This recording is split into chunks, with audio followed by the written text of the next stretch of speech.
Oui, mon cher Fred, grand marabout de la science. Selon toi, quel est le lien entre l'univers, la soupe et les bonbons qui se coulent?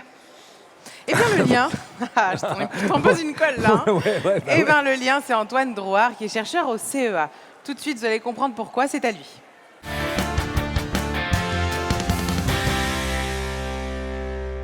Bonjour. Alors, quel est le contenu de l'univers? C'est-à-dire, quels sont les composants qu'on trouve dans l'univers? Si on regarde un peu notre environnement proche, on pourrait se dire que l'univers, c'est une sorte de gigantesque galerie commerciale. C'est-à-dire, sur le plan physique, des atomes qui composent la matière et des photons, qui sont des particules de lumière. C'est-à-dire la lumière que nous voyons, mais aussi toutes les ondes électromagnétiques, comme celles qui sortent de votre téléphone portable, par exemple. Eh bien, on va voir que cet environnement qui nous paraît si familier est en fait assez rare à l'échelle de l'univers. Alors déjà, il faut se dire que l'univers n'a pas toujours été comme on le voit aujourd'hui. Il y a entre 12 et 14 milliards d'années, c'était le Big Bang. Et le Big Bang donne naissance à une soupe de photons extrêmement chaude, avec des vrais morceaux de particules dedans. C'est tellement chaud que les quarks, les particules élémentaires qui forment la matière, n'arrivent même pas à se mettre ensemble pour former les protons et les neutrons. C'est un peu comme si des couples essayaient de danser la valse, mais dans un pogo, au milieu d'un concert de Megadeth, vous voyez. Donc, impossible. Alors, heureusement pour nous, l'univers va se refroidir. Comment? Eh bien, grâce à un double effet qui se coule. Démonstration, vous voyez. Alors, j'ai toujours un univers sur moi, très pratique. Alors, qu'est-ce qui va se passer? Eh bien, juste après le Big Bang, l'univers va se dilater. Et en se dilatant, il va se refroidir. Au bout d'une seconde, on n'est plus qu'à 10 milliards de degrés. Bon, alors, ça reste encore chaud, pas besoin de doudoune. Mais par contre, les quarks peuvent enfin se rassembler pour former les protons et les neutrons. Ensuite, au bout de 380 000 ans, notre univers continue à se dilater. 380 000 ans, il ne fait plus que 3000 degrés. Et là, enfin, on a les électrons qui peuvent se mettre autour des protons pour faire les noyaux d'atomes d'hydrogène, qui sont les premiers atomes qu'on va trouver dans l'univers. Et à ce moment-là intervient notre deuxième effet qui se coule. Alors, vous pouvez voir sur mon ballon, ici, alors assez mal, je dessine super mal en plus, vous voyez. Il y a une espèce de petit serpentin. Tu vois le serpentin, comme ça? Vous voyez? Ce serpentin, c'est un photon. Bon, très mal dessiné. Un photon, donc, je disais, c'est une particule de lumière, et chaque photon a une énergie. Alors, par exemple, les photons gamma, ceux qui transforment Bruce Banner en Hulk, vous voyez, les photons gamma ont beaucoup plus d'énergie que les photons infrarouges, qui permettent au prédateur de repérer ses proies. Arnold Schwarzenegger, on le voit bien dans la boue. Et ils ont encore plus d'énergie que les photons micro-ondes, qui, eux, sont capables de réchauffer les pâtes, par exemple. Ouais. Bon, chacun son super pouvoir, ça dépend de l'énergie, forcément. Et donc, ici, nos photons ont une énergie qui dépend de leur fréquence. La fréquence, c'est la rapidité d'oscillation de mon serpentin sur mon ballon, vous voyez? Alors, plus la fréquence est élevée, plus l'énergie est élevée. Et mon univers, il continue à se dilater, vous voyez? Il se dilate encore. Hop, et mon photon, il est là. Il se dilate encore. Je vais arrêter là pour l'instant. Et donc, mon photon, il s'est lui aussi dilaté. Donc, sa fréquence, puisqu'il est de plus en plus étalé, sa fréquence a diminué. Et mes photons, qui étaient au départ à 3000 degrés, eh bien, aujourd'hui, ils sont à moins 270 degrés. Et ouais, dans l'espace profond, ça caille. Au revoir. Donc, ce qui était au départ une soupe de particules super chaudes est devenu aujourd'hui un univers froid, un univers qui est passé du côté obscur de la force. Pourquoi? Eh bien, parce que pendant ce temps-là, nous avons observé l'univers et nous avons vu qu'il y avait 70% de notre univers qui était composé d'énergie noire. Et on ne sait pas ce que c'est. Et il y avait également 25% de l'univers qui était composé de matière noire. Et on ne sait pas ce que c'est non plus. Donc là, on en est au moment super gênant, où on a 95% de l'univers et on ne sait pas ce que c'est. Alors, vous allez me dire, comment on sait qu'on ne sait pas ce que c'est? Parce que la plupart du temps, on ne sait pas qu'on ne sait pas. Et là, on sait que c'est. Parce qu'en fait, on ne voit pas l'énergie noire ni la matière noire, on ne peut pas les observer, d'où le nom noir, mais par contre, on voit leurs effets. Et par exemple, alors pour l'énergie noire, je reprends un autre univers. Lui, c'est un univers plutôt froid, vous voyez. Donc je reprends mon univers qui est en expansion. Donc vous voyez, imaginez qu'on vit à la surface de cet univers. Bon, il faut imaginer un ballon avec une surface en 3 dimensions. Si vous êtes capable de faire ça, vous avez déjà un bon niveau en maths, hein. Mais bon. Imaginez que ces étoiles ici sont les galaxies qu'on observe dans l'univers. Et notre univers se dilate. Et on voit effectivement que les galaxies, dans notre univers, s'éloignent les unes des autres. Et cet éloignement des galaxies, c'est l'expansion de l'univers. Alors, pour ça, pour l'instant, pas besoin d'énergie noire. Mais par contre, ce qu'on voit, c'est que cet éloignement, il est de plus en plus rapide. L'univers se dilate de plus en plus vite. De plus en plus vite. Ouais, bon, j'arrête là. Et ça, c'est dû à l'énergie noire. Donc la matière noire, ensuite, pour la matière noire, vous pouvez le prendre, c'est un univers gratuit. Pour la matière noire, on a observé les galaxies qui sont en rotation sur elles-mêmes. Les galaxies tournent sur elles-mêmes et on peut voir la masse des galaxies. On peut la mesurer, on compte le nombre d'étoiles dans les galaxies, on mesure les gaz et tout. On a ce qu'on appelle la masse visible des galaxies. Et si on regarde les étoiles qui tournent à la périphérie de la galaxie, comme notre Soleil par exemple tourne dans la Voie lactée, eh ben, on voit que ces étoiles tournent beaucoup trop vite. Et avec la masse visible des galaxies, ces étoiles devraient être éjectées des galaxies. Nous-mêmes, en ce moment, on devrait être en chemin vers l'extérieur de la Voie lactée. Et en fait, non. Pourquoi? Eh ben, on explique ça par la présence d'une masse invisible dont l'attraction gravitationnelle retient ces étoiles, qui tournent très vite, au sein des galaxies. Et cette masse invisible, c'est la matière noire. Alors aujourd'hui, effectivement, que ce soit l'énergie noire ou la matière noire, on ne sait pas ce que c'est. Alors on a des théories, peut-être que la matière noire... On verra après. Tu poseras des questions après. La matière noire, en fait, c'est peut-être des particules qu'on ne connaît pas, tu vois. L'énergie noire, c'est peut-être une nouvelle forme d'énergie. Ou alors, peut-être que les lois de l'univers telles qu'on les connaît sont fausses. Par exemple, la théorie de la relativité générale d'Einstein. Alors bon, le problème, c'est que pour l'instant, la théorie de la relativité générale d'Einstein, elle explique à peu près tout, hein. On l'a confirmé plusieurs fois, donc il faut quand même de sacrés bons arguments pour la mettre en défaut. Donc 95% de l'univers, on ne sait pas ce que c'est. 5% de l'univers, on commence à comprendre ce qui se passe, c'est rassurant. Déjà, dans ces 5%, vous avez un petit peu de photons, donc ces fameuses particules de lumière dont je vous parlais tout à l'heure, hein, qui sont partout autour de nous. Vous avez aussi un petit peu de neutrinos. Alors les neutrinos, c'est des particules un peu bizarres qui apparaissent dans certaines réactions nucléaires, comme dans le Soleil ou dans les centrales nucléaires. Ces neutrinos, alors ils sont très légers, ils sont neutres électriquement, et ils ont la propriété de ne pas d'interagir très très peu avec la matière.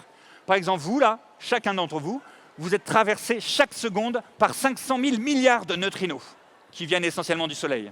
500 000 milliards par seconde. Et en moyenne, durant toute votre vie, vous allez interagir avec 2 neutrinos maximum. Donc vraiment, le neutrino, c'est la particule sur Tinder, hein, elle ne matche jamais. Pas de bol. Alors parmi ces 5%, il y a enfin les noyaux d'atomes, c'est-à-dire la matière qui nous entoure. Alors presque. Parce qu'en fait, dans ces noyaux d'atomes, 92% d'entre eux sont des noyaux d'atomes d'hydrogène, qu'on trouve surtout dans les étoiles, dans le gaz interstellaire. Et enfin, 7% sont des noyaux d'hélium, également qu'on trouve surtout dans l'espace, un tout petit peu sur Terre. Donc il nous reste seulement 1% de noyaux, qui sont les noyaux de la matière qui nous environne. Par exemple, sur Terre, on va trouver essentiellement de l'oxygène, du fer et du silicium, qui vont faire le cœur de la Terre. Les êtres vivants comme nous sont composés essentiellement de carbone, C, d'hydrogène, H, d'oxygène, O, d'azote, N. Et oui, il y avait un piège. Donc CHON, le truc pour retenir justement, c'est CHON, chon. Hein. Nous sommes tous une bande de chons. Voilà. Aucune portée politique dans ce message. Ces noyaux d'atomes plus lourds, il y en a très peu. Pourquoi? Parce qu'en fait, ils n'ont pas été créés au moment du Big Bang. Au moment du Big Bang, vous avez essentiellement de l'hydrogène, de l'hélium, un petit peu de lithium. Ils ont été créés, alors soit dans les collisions d'étoiles à neutrons. Les étoiles à neutrons, c'est des étoiles plutôt petites, hein, mais extrêmement denses, comme des noyaux d'atomes, et que quand elles sont en système binaire, elles vont se fracasser l'une contre l'autre et expulser des quantités de matière dans l'univers. Ces quantités de matière de noyaux lourds, donc, vont être comme ça dispersées dans l'univers. Ou alors, elles vont être créées dans les supernovas. C'est-à-dire que c'est des étoiles très lourdes qui, à un moment, donc, vont fusionner les noyaux d'hydrogène, d'hélium, pour faire des noyaux de plus en plus lourds, jusqu'au moment où on va exploser et, encore une fois, répandre ces noyaux lourds dans l'univers. Et ces noyaux lourds, donc, ils vont à nouveau se réagréger pour former, autour des étoiles, des planètes et des galeries commerciales, bien sûr. Donc aujourd'hui, on connaît 118 atomes différents, 118 éléments chimiques différents. Donc le plus léger, on l'a vu, c'est l'hydrogène. Le plus lourd que vous pouvez trouver sur Terre, c'est le plutonium, qui est radioactif. Mais les physiciens, dans des accélérateurs, ont réussi à faire des noyaux encore plus lourds. Et le noyau le plus lourd qu'on connaisse, c'est ce qu'on appelle l'Oganesson, du célèbre physicien Yuri Oganesson, enfin célèbre parmi les physiciens nucléaires, hein, donc ça fait quand même un petit fan club. Mais quand même, Yuri Oganesson, c'est le seul mec vivant qui a son nom dans la table de Mendeleïev. Et ça, quand même, c'est la classe. Hein. Alors, malgré tout, hein, ce noyau d'Oganesson, dans le monde entier, on a réussi à en faire 3 noyaux seulement, tellement c'est compliqué à faire. Et en plus, c'est des noyaux qui ont un temps de vie d'à peu près 1 milliseconde. Donc, inutile de vous dire qu'on a encore beaucoup à apprendre sur ces nouveaux noyaux qu'on appelle les noyaux super lourds. Et c'est pour ça qu'on fabrique aujourd'hui de nouveaux accélérateurs pour étudier cette matière inconnue. Donc, en conclusion, alors de quoi est composé l'univers? Vous avez à 70% l'énergie noire qui fait gonfler l'univers de plus en plus vite. On ne sait pas ce que c'est.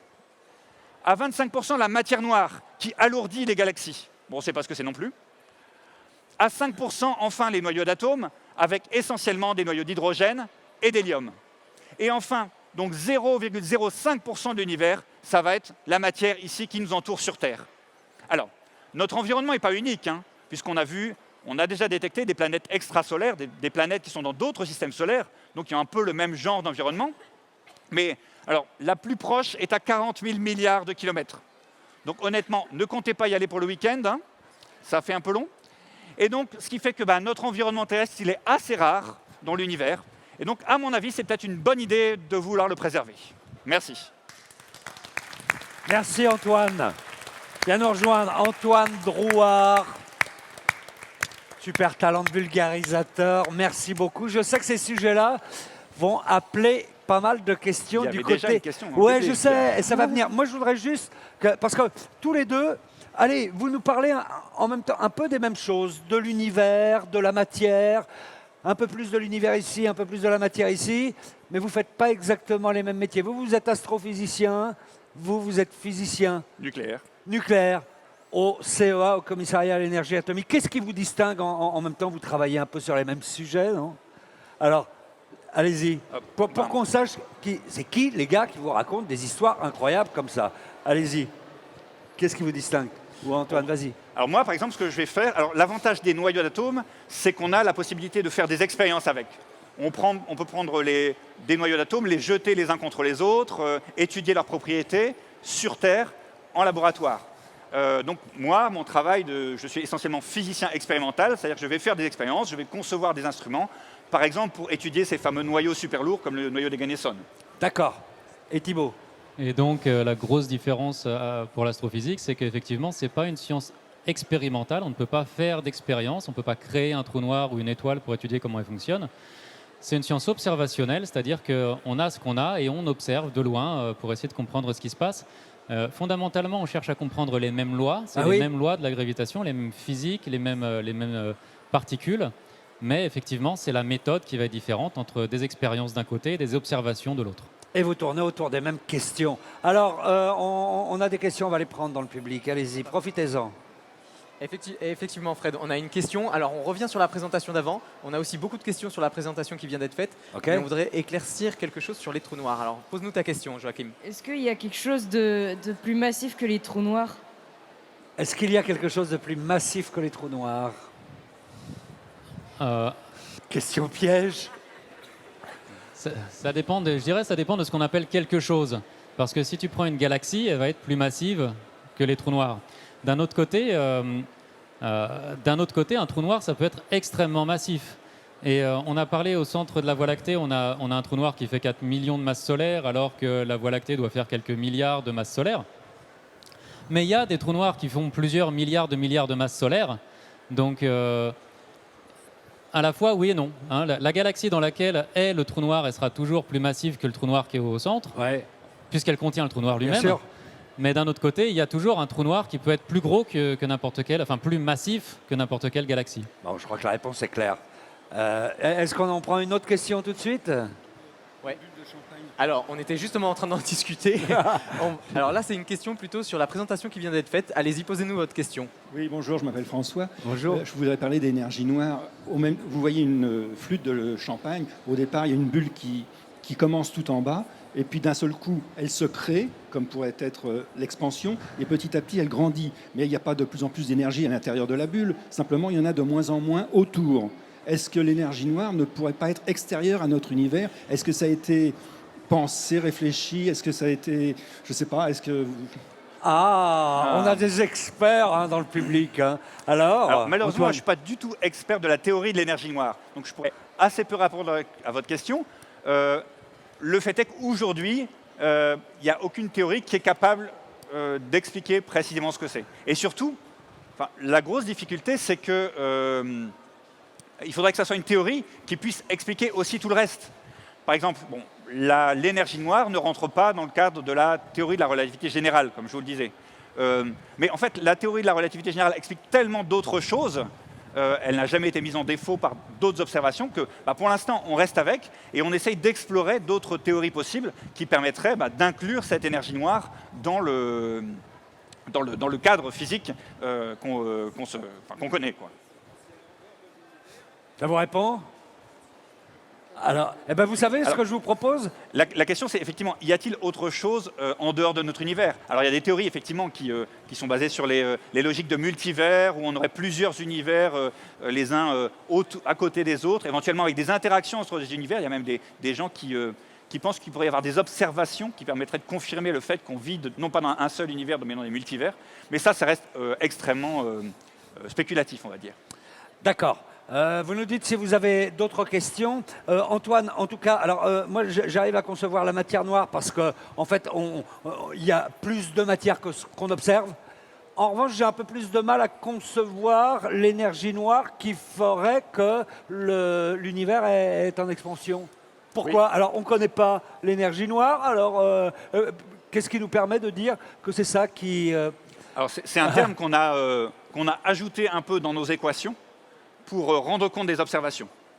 C'est-à-dire que, comme je disais, au début, on a vu que l'univers était en expansion, au début du XXe siècle à peu près. Et ça, à la rigueur, ça ressort naturellement des équations de la relativité générale. Par contre, on a observé que cette expansion était de plus en plus rapide. Et c'est ça l'effet de l'énergie noire, en fait.